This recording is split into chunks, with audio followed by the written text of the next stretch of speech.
12절 말씀 같이 읽고 말씀 나누겠습니다. 12절 시작. 그러고 나서 모세가 엘리압의 아들들인 다단과 아비람을 불렀습니다. 그러나 그들이 말했습니다. 우리는 가지 않겠다. 여러 사람들이 모세와 아론의 영적 권위에 도전하고 본격적인 반역을 시작합니다. 레위의 증손자이며 고한의 손자인 고라, 즉 레위 지파에서도 중요한 위치를 차지하고 있는 그런 지파입니다. 고라 자손은 그 레위 지파 중에서도 지성소에 관련된 임무를 맡은 가문입니다. 하나님과 가장 가까이 있는 일들을 맡았고 또 대제사장이었던 아론의 모습을 가장 가까이에서 볼 수 있었던 그런 특권을 누린 사람이었습니다.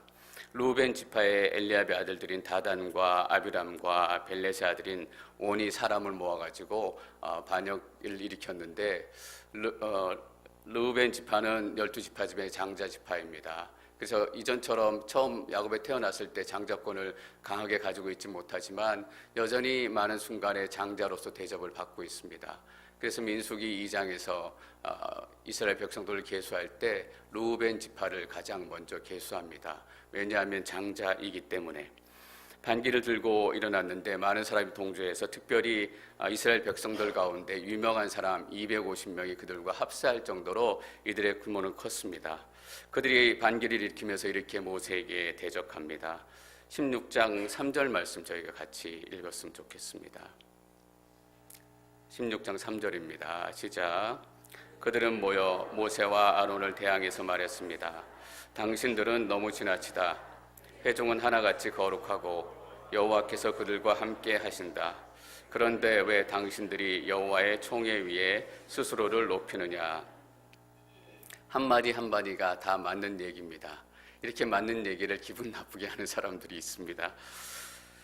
다 같이 하나님 앞에 거룩하고 모두 다 하나님 임재 아래 있지만 분명히 하나님께서는 다른 직분을 주셨습니다. 그들에게는 그들 나름대로의 직분을 주셨고 또 아론에게는 아론 나름대로의 직분을 주셨습니다.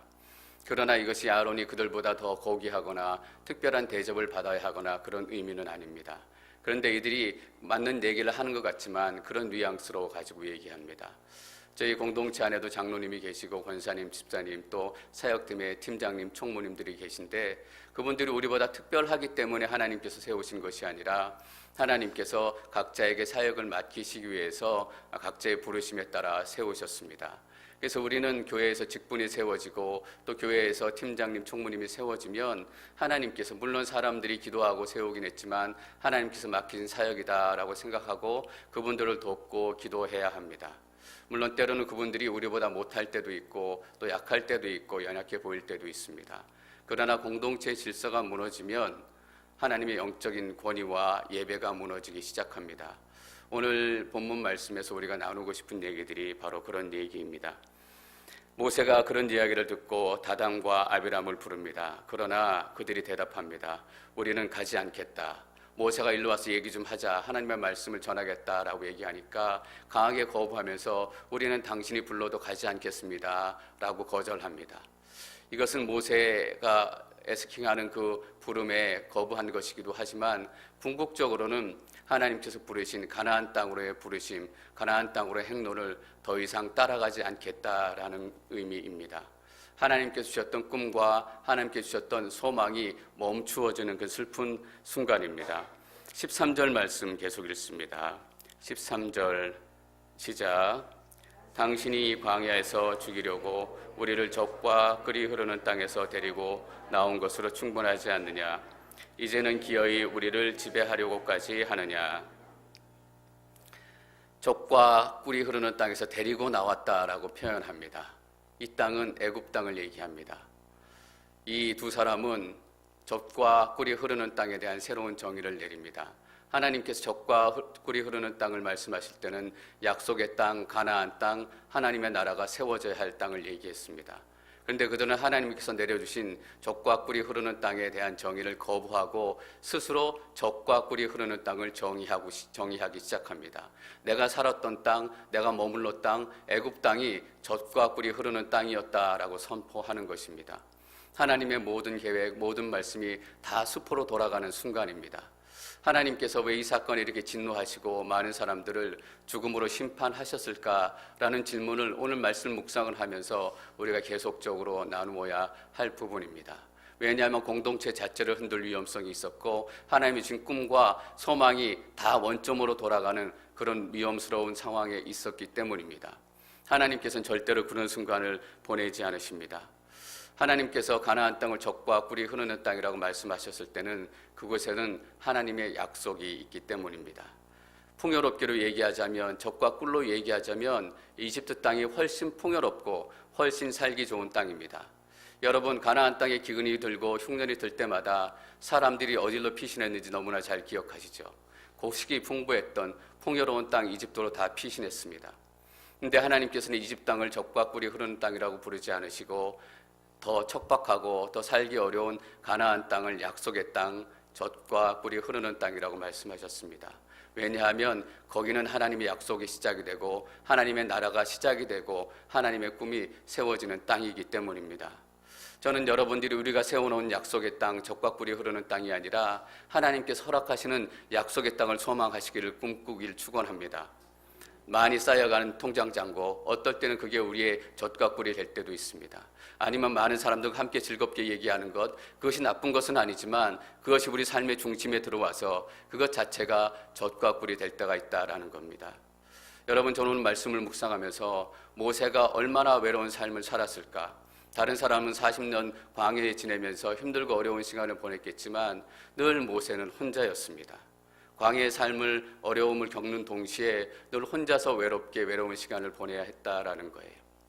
여러분, 하나님의 꿈과 소명을 가지고 산다라는 것은 다른 말로 하면 외롭게 사는 삶을 선택했다라는 의미와도 같습니다. 하나님의 말씀대로 하나님의 복음을 증거하고 하나님의 거룩함이 회복되어지는 교회가 되면 많은 사람들에게 인기가 있을 것 같지만 외로운 인생이 되고 또 외로운 공동체가 되고 또 외로운 삶이 될 때가 너무나 많다라는 것입니다. 하나님께서 약속의 땅이다라고 가나안 땅을 부르셨을 때는 약속의 땅에는 자유가 있기 때문입니다. 이집트에서는 이스라엘 백성들이 노예로 살았습니다. 젖과 꿀이 흘렀지만 그것들은 자기의 소유가 아니라 바로의 소유였고 또 군인들의 소유였고 이집트 사람의 소유였습니다. 그러나 가나안 땅에 하나님께서 허락하신 모든 것들은 자신들의 소유가 되는 것입니다. 여러분, 하나님의 축복은 우리의 것이 되는 것입니다. 노예가 되었다라는 의미는 죄의 노예가 되고 아픔의 노예가 되고 슬픔과 절망의 노예가 되었다라는 그 시절을 상징적으로 얘기하고 있습니다. 그러나 하나님께서 소명으로 허락하신 약속의 땅에서는 그만큼 풍요롭지 않고 그만큼 찬란하지 않지만 모든 죄가 끊어지고 우리의 모든 절망과 아픔이 끊어지는 그런 역사가 나타나는 땅인 줄 믿습니다. 그런데 이 두 사람은 자기들 나름대로 약속의 땅에 대한 정의를 새롭게 내리기 시작합니다. 여러분, 그래서 우리가 하나님의 말씀을 잘 따라가시는 것이 중요합니다. 하나님의 말씀을 깊이 우리 마음 가운데 담는 것이 중요합니다. 그리고 이런 말씀을 계속 이어갑니다. 이제는 기어이 우리를 지배하려고 하느냐. 모세와 아론이 백성들을 지배한 적은 한 번도 없습니다. 근데 왜 두 사람이 모세와 아론에게 우리를 지배하려고 하느냐라고 반기를 들까요? 실상의 속마음에는 자기가 이스라엘 백성들을 지배하고 싶은 마음이 있었기 때문입니다. 여러분, 250명에 대해서 얘기하는데 유명한 사람들이라고 얘기했어요. 이름만 대면 60만 200만 이스라엘 백성들이 다 알만한 유명한 사람이에요. 이 사람들은 결국 여호와의 진노의 불에 타서 다음 단락에 보면 죽음을 면치 못합니다. 그런데 그들에게 모세하고 같이 말씀을 전하러 가는데 장로들이 쫓아가요. 이 장로들은 모세가 어려웠을 때 하나님께서 세우신 70장로들을 의미하는 것 같아요. 그 70장로들을 얘기할 때 모세에게 허락하셨던 하나님의 영을 하나님께서 부어주셨다라는 표현을 해요. 여러분, 성령을 경험하고 성령의 역사를 경험한 70명의 장로들은 이 반역의 무리에 동참하지 않은 거예요. 그렇다면 250명의 유명한 사람들은 어떤 사람들일까? 영적으로 충만하고 영적으로 하나님의 은혜가 충만한 그런 사람들이 아니다라는 의미가 될 거예요. 이름은 있지만, 가진 것은 있지만, 파워가 있지만, 이름만 대면 사람들이 저 사람 유명하지만 영적으로 살아가는 사람들은 아니었어요. 수단이 좋고 행정력이 좋고 다스림이 좋고, 그래서 이 사람들이 함께하면 힘이 있어 보이는 그런 사람들이었던 거예요. 여러분, 우리는 힘 있는 사람을 쫓아 사는 사람들이 아니라 영성 있는 사람들을 쫓아가는 사람들이 돼야 돼요. 힘 있는 사람들 쫓아 살면 우리에게 영광이 임할 것 같지만 그렇지 않아요. 여러분, 250명의 이스라엘의 유명한 사람들이 같은 편이 됐어요. 하루아침에 250명이 다 설득이 됐을까요? 250명을 설득하려면 한참의 시간이 필요했을 거예요. 다시 얘기하면 어떤 의미냐면 모세와 아론에게 반역하기 위해서 미리부터 치밀하게 계략을 준비했다라는 거예요. 고핫 자손은 성막의 남쪽 부분에 있어요. 그리고 르우벤 지파도 남쪽 부분에서 성막을 지키는 사람들이에요. 여러분, 어떤 생각이 드세요? 늘 같이 있으면서 계획을 짜고 또 반역할 기회를 짠 거예요. 여러분, 우린 여기서 현재 이스라엘 백성들의 심리적이고 영적인 상황을 한번 점검해 볼 필요가 있어요. 이스라엘 백성들은 가데스 바네아에서 한번 하나님께 우리가 메뚜기 같습니다 라고 반역을 했다가 하나님께 크게 혼나고 다시 진격하려고 그러다가 진짜 패해서 돌아와요. 정말 우리가 메뚜기인가 보다 라고 그 상심한 마음으로 돌아서는데 하나님께서 어떻게 얘기하시냐 하면 너희들은 다시 가나안 땅을 보지 못할 것이다. 너희 다음 세대는 보게 될 것이지만 출애굽 1세대는 가나안 땅에서 다 죽게 될 것이다 라고 얘기하세요. 처음에는 무서워서 그냥 쫓아갔을 거예요. 얼마나 시간이 지난지도 모르겠지만 1년이 지나고 2년이 지나면 어떤 생각이 들까요? 저 같았으면 이런 생각이 들 거예요. 어차피 광야에서 죽을 인생, 어차피 망할 인생, 내가 암만 노력해도 나는 가나안 땅에 못 들어가고 약속의 땅에 못 들어가. 그냥 여기서 죽어서 사라지는 인생이야. 실컷 먹기나 하고 죽자. 그런 마음 들지 않겠어요? 어차피 아무리 우리가 모세를 따라가고 모세를 존경을 해도 가나안 땅에 들어가지 못하고 이 광야에서 다 죽을 인생이에요. 그들이 어떤 생각을 했겠어요? 모세는 실패한 지도자다라는 생각을 했을 거예요. 모세를 따라갔더니 실패했다. 하나님의 계획은 실패한 계획이다라고 생각했을 거예요. 하나님의 계획을 따라왔는데 실패한 거예요. 근데 여러분, 그들이 착각하고 있는 것이 하나가 있습니다.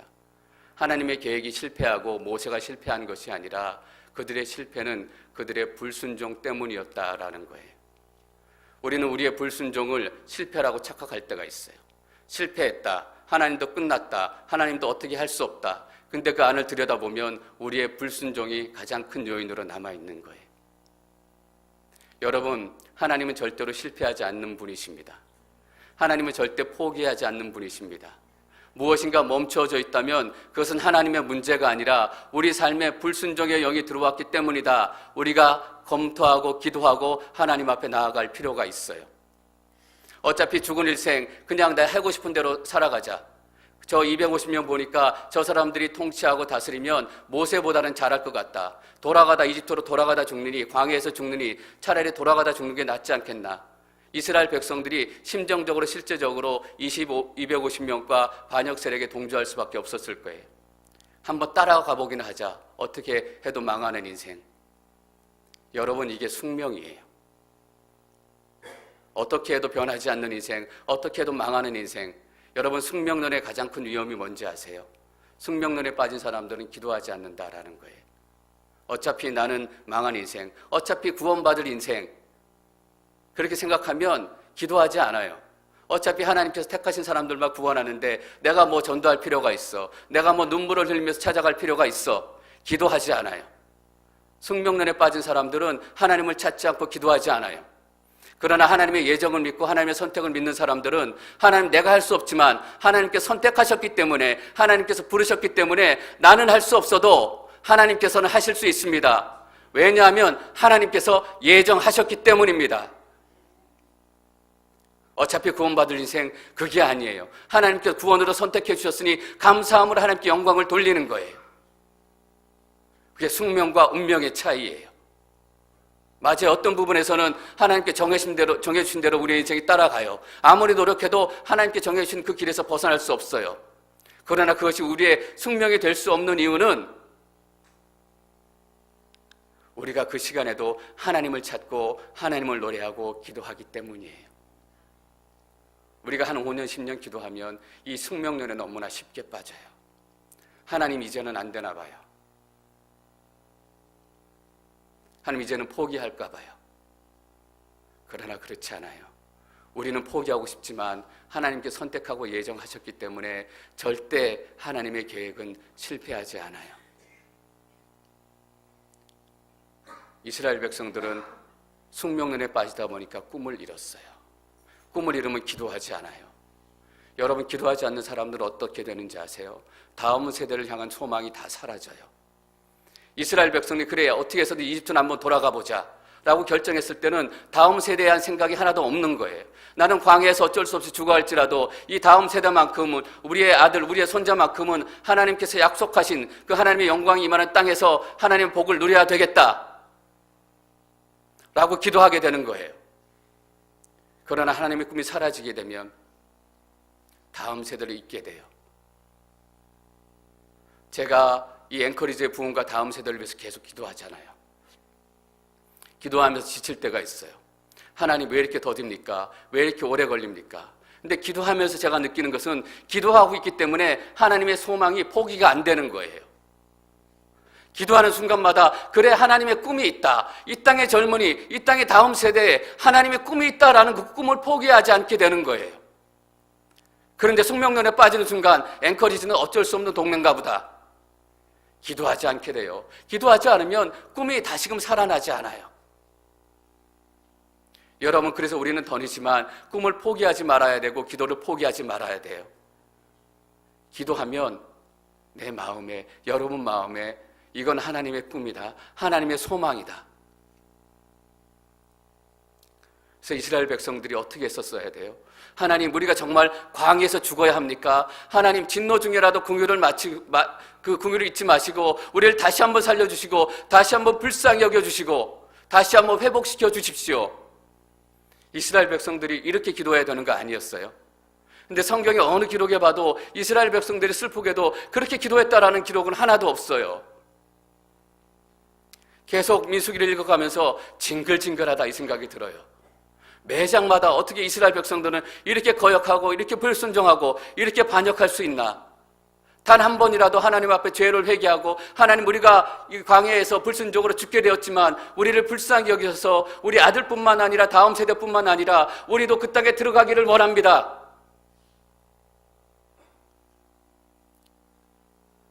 근데 그런 기도 안 해요.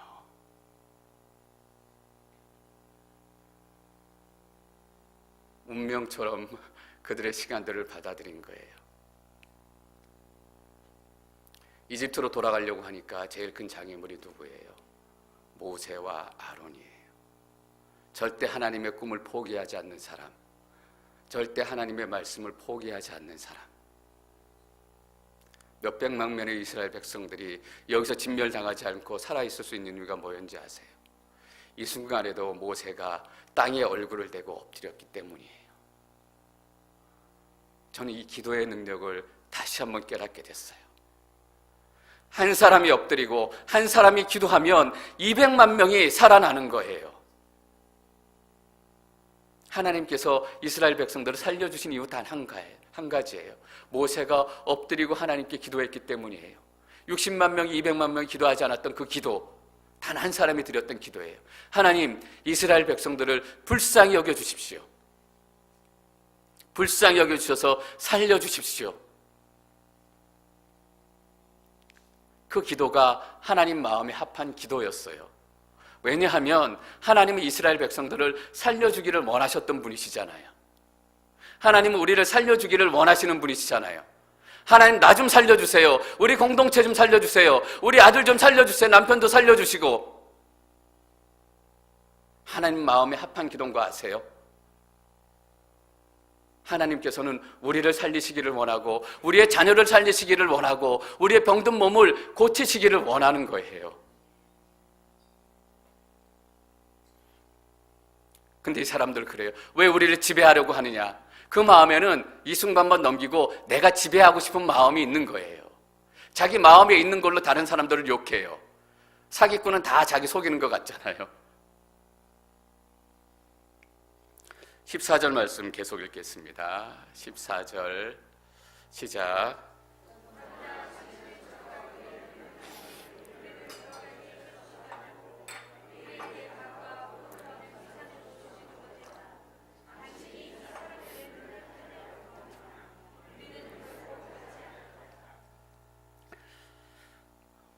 꿀이 흐르는 땅으로 들여보내지도 않았고 포도원을 유산으로 주지도 못했다. 고로 당신은 실패한 지도자다.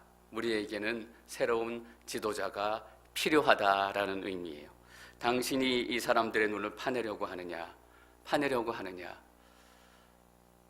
가데스 바네아에서 이스라엘 백성들이 불순종했을 때 모세가 하나님의 말씀을 이렇게 대언하잖아요. 내가 조상들에게 맹세한 땅을 볼 사람이 없을 것이다. 나를 업신여긴 사람은 어느 누구도 그 땅을 못 볼 것이다. 왜 네가 우리 백성들의 눈을 다 파내서 못 보게 하냐 이거예요. 네 마음대로 보냐 못 보냐 결정하냐 이거예요. 우리 시퍼렇게 눈 뜨고 있는데 우리의 눈으로 보겠다라는 거예요. 여러분, 그게 모세의 이야기예요. 하나님의 말씀을 그대로 대언한 거예요. 자기의 욕심이 채워지면 하나님의 말씀이 들려지지 않아요. 그냥 내 눈을 파내는 것 같은 기분 나쁨과 불쾌함만이 있는 거예요. 우리는 결코 가지 않겠다, 모세를 따라가지 않겠다라는 의미 이상이잖아요. 하나님 말씀에 순종하지 않고 하나님 계획을 따르지 않고 하나님을 내가 이제 내 하나님으로 섬기지 않겠습니다. 이집트로 돌아가서 바로를 내 하나님으로 섬기고 거기서 먹었던 젖과 꿀을 내 하나님으로 섬기겠다. 이전으로 돌아가서 노예의 삶으로, 죄의 삶으로, 절망의 삶으로. 여러분, 영적인 권위에 대한 불순종은 결국 하나님에 대한 불순종으로 이어져요. 그래서 우리가 교회 안에 세우신 직분자들, 팀장님들, 총무님들, 순장님들에게 늘 조심해야 돼요. 그냥 그 사람에 대한 도전이 아니라 순장이 왜 이거밖에 못하십니까? 결국 마음에 있는 그 마음이 하나님께로 똑같이 간다라는 거예요. 그래서 예배가 망가져요. 다른 사람들을, 다른 리더십들을 정죄하고 욕하는 분들 중에서 제대로 예배 드리는 분들이 본 적이 없는 것 같아요. 그 다음 절에서 모세가 그런 얘기를 하는 거예요. 15절 말씀 함께 읽습니다. 15절 시작.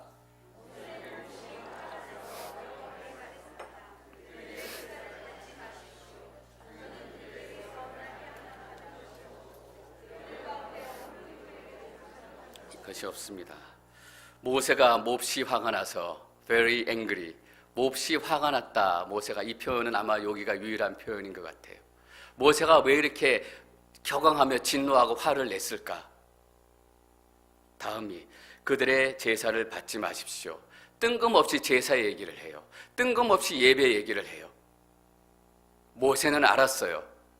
그들이 단순히 나에게, 아론에게 도전하는 것을 뛰어넘어서서 그들의 제사에 문제가 생기기 시작했다. 그들의 예배에 문제가 생기기 시작했다라는 거예요. 그들의 제사를 받지 마십시오. 왜냐하면 그들의 제사, 그들의 예배는 거룩한 예배, 거룩한 제사가 아니라 그들 마음대로, 그들 생각하는 대로 드리는 예배이기 때문입니다. 모세가 왜 이렇게 화를 냈을까? 몹시 화를 냈을까?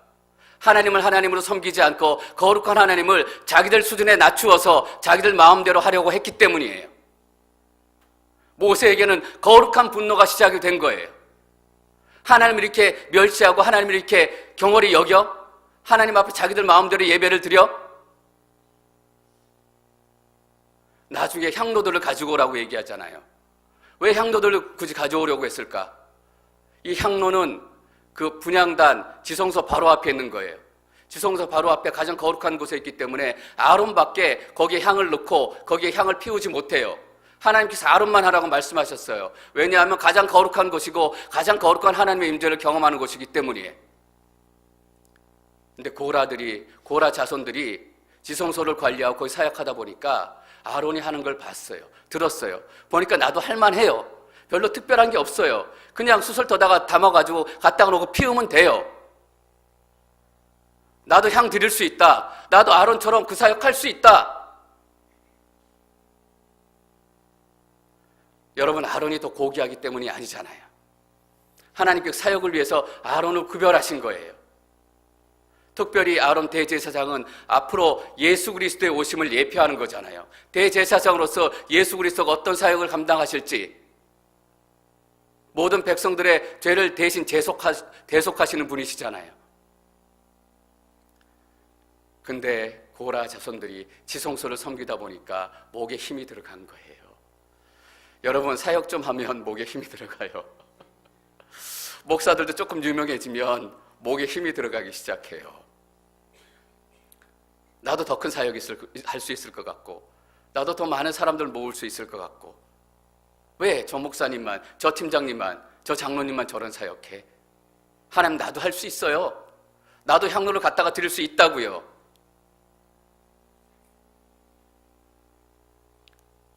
하나님대로 정하신 것이 예배하는 것이 아니라 자기가 정한 대로 나도 할 수 있어요. 나도 그만한 자격이 있어요.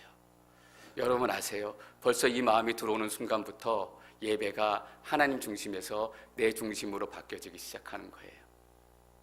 아세요? 예배가 내 중심이 되면 그건 더 이상 예배가 아니에요.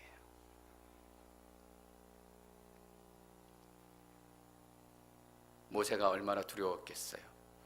안 그래도 외롭고 힘들고 껄핏하면 들고 일어나가지고 죽이네 살리네 하는데,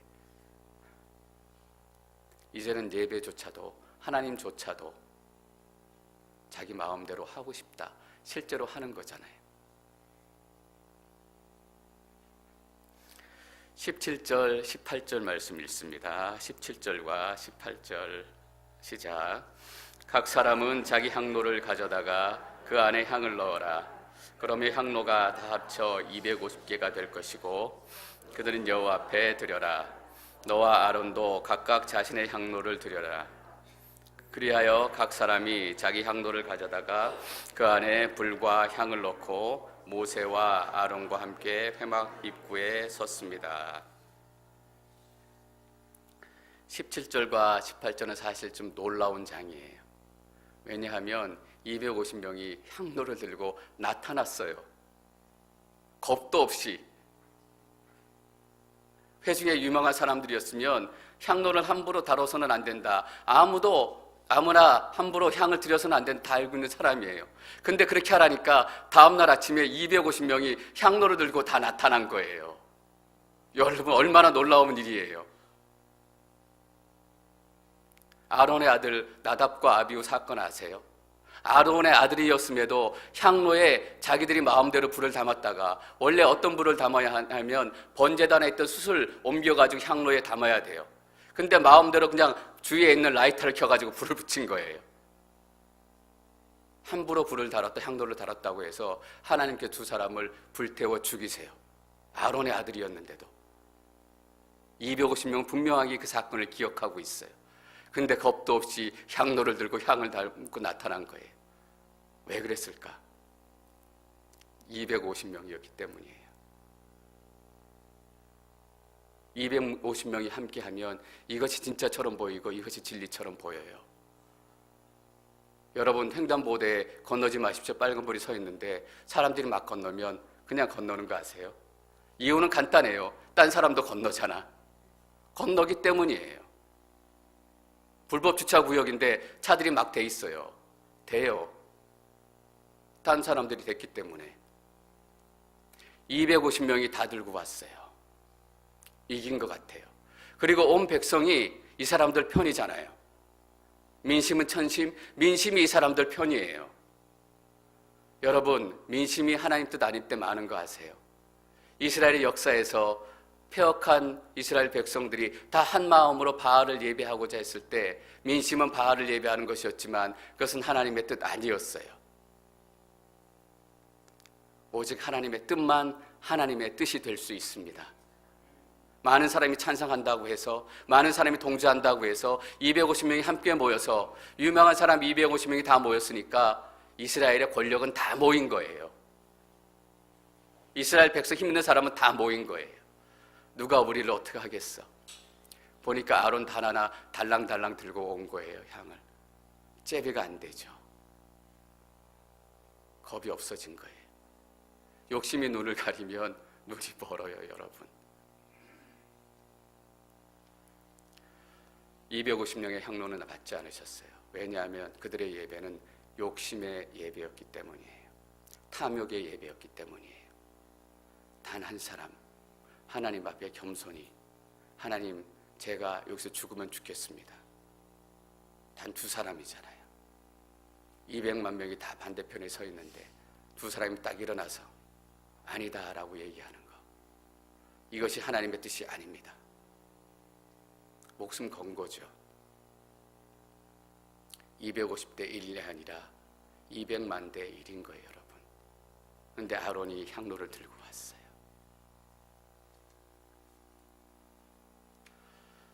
저는 저에게도 이런 영적인 담대함이 시작되기를 원합니다. 다른 사람이 다 노할지라도, 다른 사람이 다 아니다라고 얘기할지라도 하나님이 예스라고 얘기하시면 하나님 예스입니다. 초대교회는 능력이 나타났던 교회예요. 왜 초대교회의 능력이 나타날 수 있었을까? 지금보다 예배 시스템도 훨씬 못했고,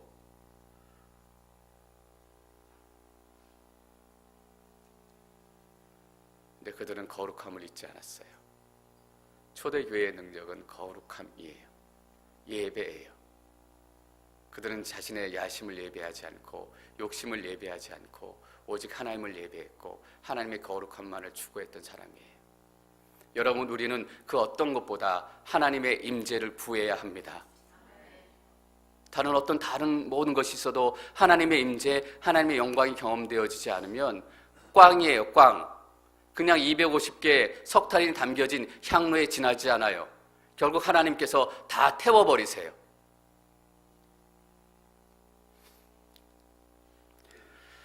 (20절) (21절) 말씀 읽습니다. 20절 21절 시작. 여호와께서 모세와 아론에게 말씀하셨습니다.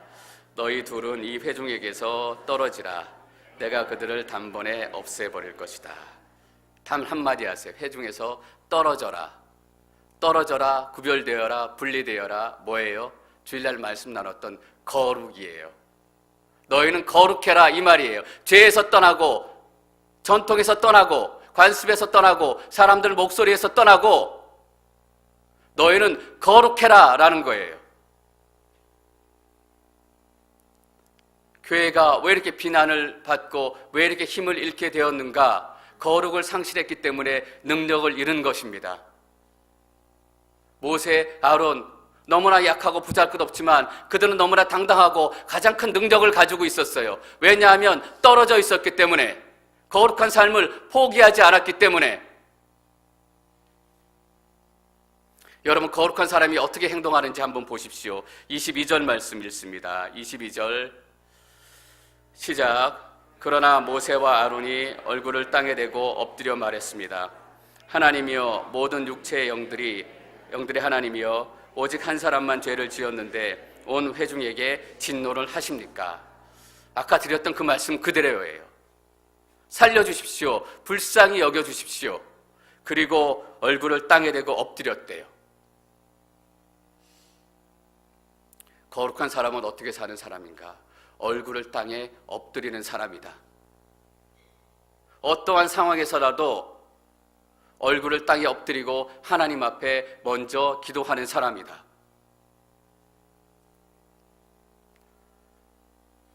제가 지난주부터 새벽 예배를 마음에 품고 기도하기 시작했어요.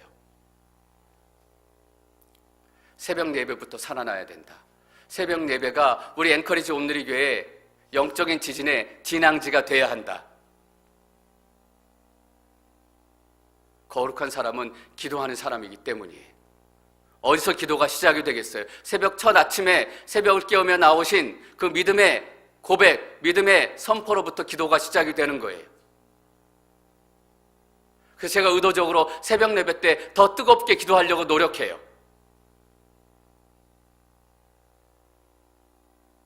하나님, 이 새벽 예배부터, 새벽에 드리는 기도부터 우리의 영적인 변화가 시작되게 하시고 영적인 놀라운 도전이 시작될 수 있도록 하나님, 새벽 예배 나오시는 한 분 한 분에게 주의 성령을 충만하게 부어주시옵소서. 여러분, 병 낫고 싶으세요? 새벽 예배 나오세요. 제 마음에 도전이 하나 있어요. 새벽 예배 나와서 드리는 기도가 하나님께 드려질 것이에요. 왜? 하나님께서 새벽 예배부터 하나님의 기도의 역사를 시작하시겠다라고 약속하셨기 때문이에요. 많은 사람이 있어야 되는가? 그렇지 않아요. 기도하는 사람이 필요해요. 두 사람의 기도, 두 사람만 있어도 모세처럼 기도할 수 있다면, 얼굴을 땅에 엎드리고 기도할 수 있다면, 여러분, 하나님 더 깊이 만나고 싶으세요? 새벽 예배 나오셔서 기도하십시오. 저는 분명히 하나님께서 새벽 예배 그 시간을 통해서 놀라운 성령의 바람이 제가 며칠 새벽 예배에서 같이 기도하면서 성도님들과 느낀 게 있어요. 야, 곧 부흥이 오겠다. 영적인 부흥이 오겠다. 이 위기만 넘어가자. 야, 요것만 넘어가면 하나님께서 우리의 기도의 부흥, 영적인 부흥의 불을 일으키겠구나. 바로 문 앞에 와 있다. 제 영적인 본능이 그걸 느껴요. 여러분, 그 부흥에 동참하지 않으실래요? 그 기도의 놀라운 역사에 동참하지 않으실래요? 제가 막 큰 소리로 기도하기 때문에 오냐? 아니에요. 하나님께서 그 자리에 역사하실 것임을 저는 믿어요. 거룩한 사람은 어떤 사람이냐? 어떤 순간에서도 얼굴을 땅에 엎드리는 사람이에요.